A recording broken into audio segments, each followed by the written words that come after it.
আসসালামু আলাইকুম। মেডিসিন টকবিডি চ্যানেলের পক্ষ থেকে আপনাদের জানাই স্বাগত। আজকে আমি যে মেডিসিনটি নিয়ে আপনাদের সামনে হাজির হয়েছি সেটার নাম হলো ম্যাক্সপ্রো ক্যাপসুল 20 মিলিগ্রাম, যার মধ্যে রয়েছে ইসোমিপ্রাজল 20 মিলিগ্রাম। এটি রেনেটা কোম্পানির একটি ঔষধ।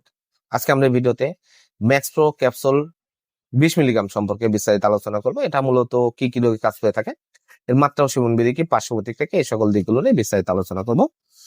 তো প্রথমে আসুন দেখে নেওয়া যাক ম্যাক্সপ্রো 20 মিলিগ্রাম ক্যাপসুল মূলত কি কি রোগে কাজ করে থাকে। এটা প্রাপ্তবয়স্কদের জন্য, যাদের বয়স 12 বছরের ঊর্ধ্বে তাদের জন্য, গ্যাস্ট্রিকের যাদের সমস্যা রয়েছে তাদের জন্য খুবই উপকারী একটি ক্যাপসুল হচ্ছে এই ম্যাক্সপ্রো ক্যাপসুল 20 মিলিগ্রাম। এছাড়া যাদের আলসারের সমস্যা রয়েছে তাদের জন্য এটা উপকারী।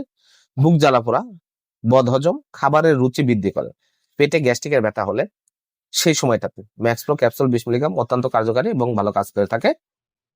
এছাড়া এটি কোষ্ঠকাঠিন্য রোগ দূর করে থাকে। এছাড়া gastro oesophageal reflux disease, erosive oesophagitis রোগসমূহ নির্মূলে, ডিওডোনাল অথবা গ্যাস্ট্রিক আলসার নির্মূলে, জোলিঞ্জার অ্যালিসন সিন্ড্রোমের চিকিৎসার জন্য ম্যাক্সপ্রো 20 মিলিগ্রাম ক্যাপসুল অত্যন্ত জনপ্রিয় এবং ভালো কাজ করে থাকে। এবার আসুন দেখে নেওয়া যাক এর মাত্রা ও সেবন বিধি কি। এটি সাধারণত খাবার 1 ঘন্টা পূর্বে সেবন করতে হয় অথবা খাবার 1 ঘন্টা পরে সেবন করতে হয়।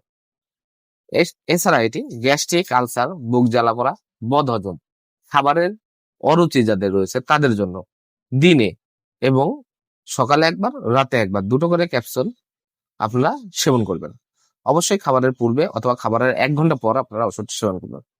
এবার আসুন দেখেন এর পার্শ্ব প্রতিক্রিয়া হলো এটি সেবনে বেশ কিছু মৃদু অস্থায়ী পার্শ্ব প্রতিক্রিয়া দেখা যায়, যেমন মাথা ব্যথা, ডায়রিয়া, বমি বমি ভাব, তলপেটে ব্যথা, কোষ্ঠকাঠিন্য। গর্ভাবস্থায় ওষুধটি নিরাপদ, তবে অবশ্যই ডাক্তারের পরামর্শ গ্রহণ করে গর্ভাবস্থায় যে কোনো ওষুধ আপনারা সেবন করবেন। ম্যাক্সপ্রো ক্যাপসুল 20 মিলিগ্রাম প্রতিটির দাম 7 টাকা। আপনার হাতের কাছে যে কোনো ফার্মেসিতে ম্যাক্সপ্রো ক্যাপসুল 20 মিলিগ্রাম পেয়ে যাবেন।